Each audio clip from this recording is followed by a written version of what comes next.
Let me make sure I'm on here. And you can speak up. No, you can be as loud or as you want. The louder the better. Yeah. Yeah. I'm not very loud. So. I'm gonna put this over here right in front of you, so, Okay. well, you're gonna record on that one too? Okay. Well, I won't do It's on this. right now. Okay then. Good morning. I'm Dr. Tom Hamilton with the Bridge Street History Center, along with Aiden Anderson, a student at Tarleton State University. Today begins a collaboration between Tarleton and the Bridge Street History Center with a series of interviews regarding the Granbury Renaissance era. Our interviewee today is Mr. Ike Thomas, a longtime Granbury resident who has been deeply involved in Hood County's development. He in fact, has owned started a lot of the developments around the lake. He's owned a grass farm, he's owned a sand pit farm thing, all kinds of, and owns Granbury Live, our live music center here on the square. So he is quite the entrepreneur. So good morning, Ike and Aiden, and thank y'all both for participating in our Renaissance series. And I'll send it over to Aiden. I'm Aiden Anderson. I'm thankful for this opportunity to interview Ike Thomas, and let's get started. First question: how long have you lived in Hood County? 60 years. What did you move here, or did We moved from Weatherford here when I was in 7th grade, which was 60 years, in 63. your parents, did they have a reason for moving here from Weatherford? We had a dairy here, and we had dairy here since '56, and we started building our house here at that point, and finished it in '63, and that's when we moved. They were part of the dairy product. Yes. Did you follow in their footsteps when you got of age to work in that? Yeah, we worked on the dairy every day. So yes. How was it like when you first moved here from Weatherford? Oh, it's a sleepy town.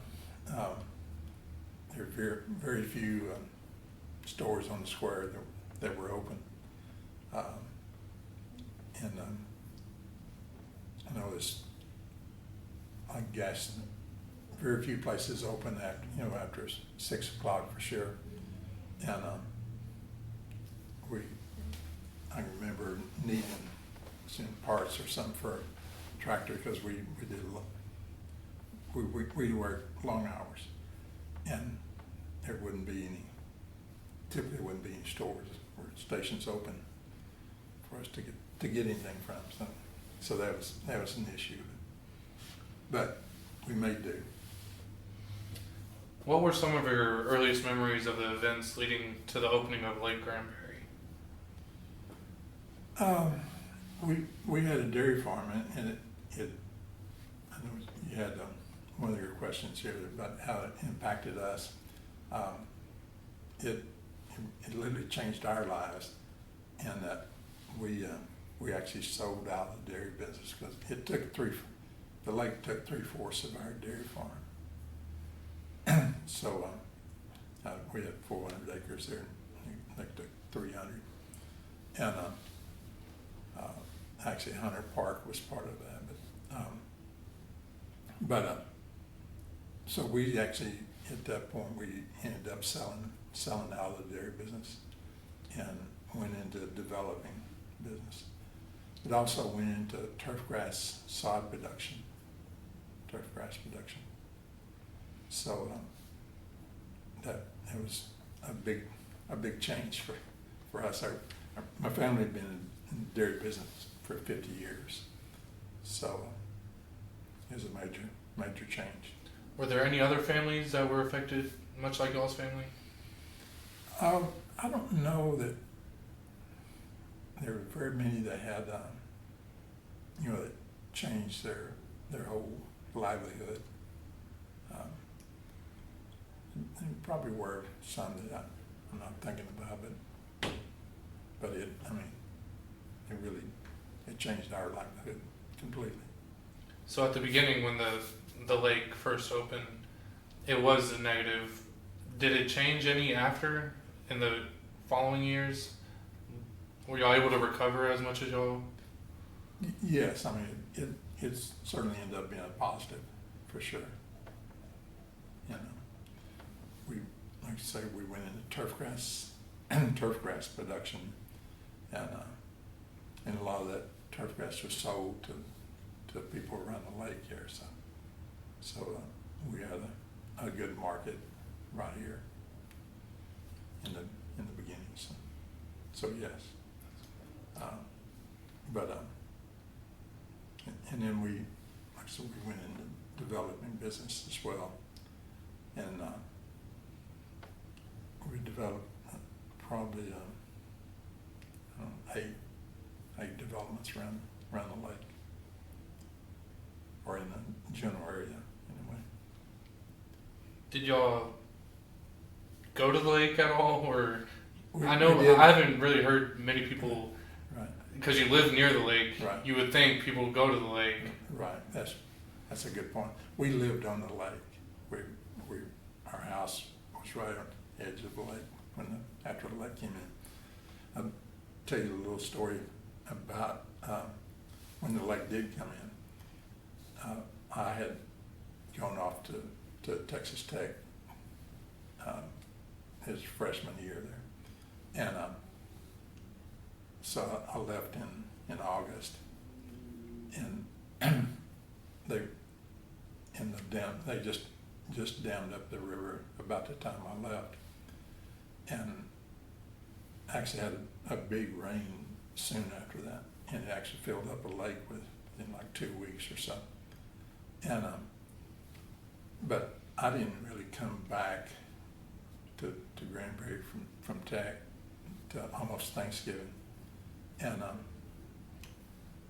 you know, in college, especially a freshman in college, everybody asks where you're from and so forth, and where you live. And I would tell people, well, I live on a lake, but I never have seen it. And so, you know, for a few months there, I had never seen the lake. So anyway, it's so fun seeing. I bet that was a shocker when the first time you came back and were used to seeing all the landscape, and it completely changed. Yeah, we actually had 1,100 pecan trees in that river bottom that the lake took. Wow. And, so, yeah, it was quite different. So, but I don't really miss the dairy days myself. I was not unhappy that we changed professions. Ike was born to be a businessman, not a dairy, but Yeah. What are some early memories you have regarding the Opera House and its restoration? Well, you know, when we first moved here, it was, I think it may have been a feed store, or at least they stored feed and hay, I think, in there. Mm-hmm. And I know we went to, Tricia was reminding me, we went to a party there. There was a dance and a barbecue that was to basically to raise money to restore the Opera House. And it didn't have a roof on it, but it's open air party. So, but anyway, that's one of the things I remembered. Were there people excited about the restoration of the Opera House, or like did it impact y'all's family in a certain way, or not really? Yeah, I think so. I think that we certainly were. I mean, it's good. Of course, it's good for our business and being in developing business. But then, but but I think so in overall, people were. And, anyways, the building built in, 1886, and it's pretty cool to restore that. Mm-hmm. Were there any major figures that helped with the restoration of the Opera House, or people that you knew personally that helped out with the restoration? Well, knew Joe Nutt, who was, a driver behind that. I think Courts Cleveland, I believe, was. But Joe, I think, was sort of the face of that. And then I'm not sure about Doris Luton and Ruth Smith. I know they were involved in doing plays there at the Opera House. I think they were probably involved in the restoration as well. Mm-hmm. And Joanne Miller, did she play a? She did in starting the plays, opening up, getting the productions going here at the Opera House for sure. In the restoration of the square, your family was with development. I'm sure they had a hand in, renovating and stuff that's going on. What kind of renovations or impacted you or anybody you know? Well, of course they've changed over the years on what else happened, but there's several things that happen. Several good restaurants have, some of them have come and gone, but now there's some really great restaurants around the square that's really fantastic to have here. And of course, we own Granbury Live, which was started in the late 90s, and that was started by Tom and Sandy McRae, and Sandy actually sold us that once Tom was killed in a motorcycle wreck, but so we sort of reluctantly ended up with it, ended up buying that from them, but we've had it for a number of years now, and enjoy it, and it's pretty cool venue. I makes light of it. It is a very cool venue, and it is a great compliment to have the Opera House and it, and has really brought a lot of vitality to the square. And like the vitality and the livelihood, like this type of culture in the square, how was it between shops and restaurants? Was it a close-knit relationship? Everybody knew everybody? And yeah, pretty much. Yeah, pretty much everybody knew everybody else. And, did it make you feel welcomed since you were already there? Oh yeah. It's always been a welcoming town. And I'm sure there's a few sore heads or something not welcome, but overall for sure. And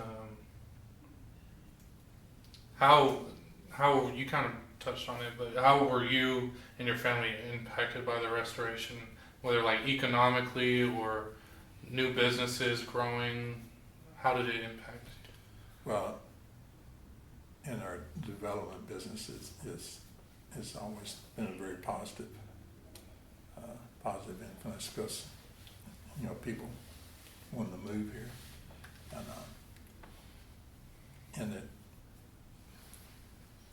Another story, I just ran onto an older couple that had moved from Naples, Florida, to here, and I'm asking why would they do that?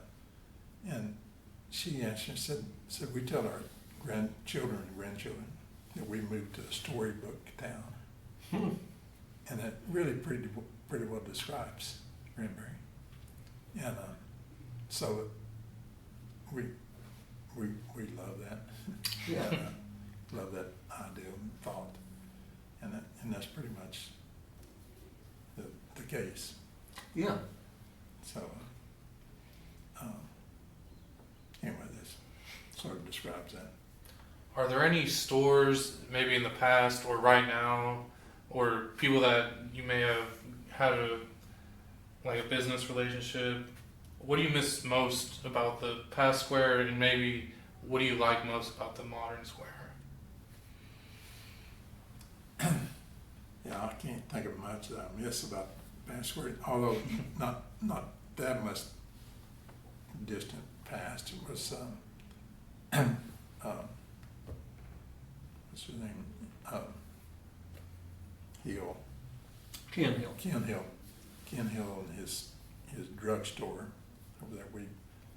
I know my older brother and I would go there pretty often for a banana split. They had an ice cream part, and I miss that. Although I don't really miss the banana splits. don't miss having to pass those up.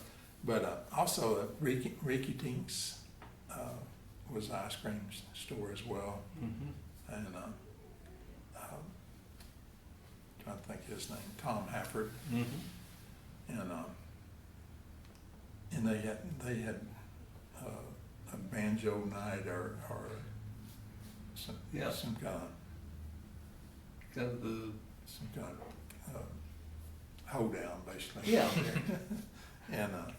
and that was fun. So I miss that. But other than that, I can't think of it. It's just Other grown, stores. and it's been steadily really good since. It has been. That's good. It sure has been. What is your fondest memory of the square just before the Renaissance period began? Oh,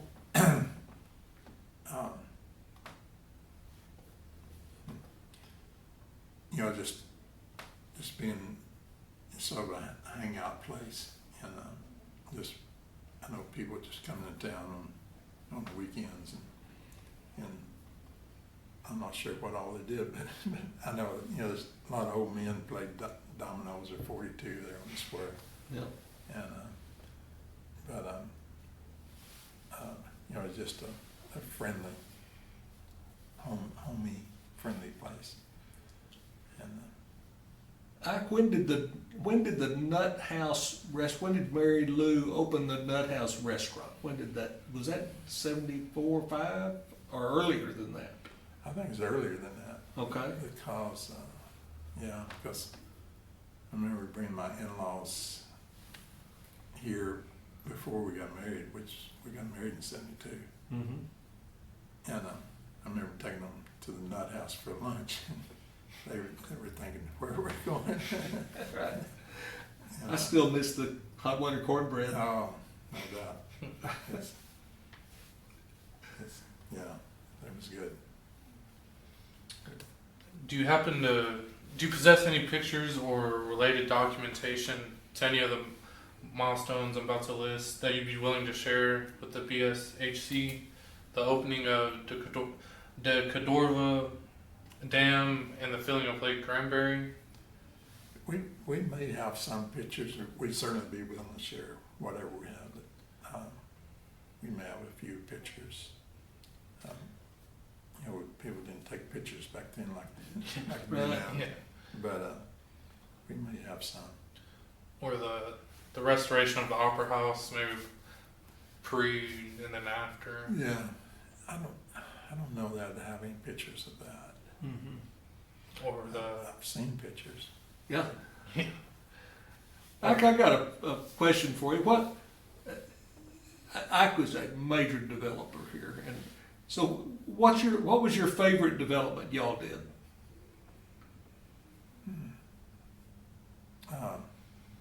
Is there one that stood out that was your crowning achievement?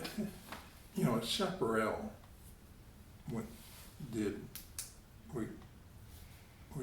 I like it.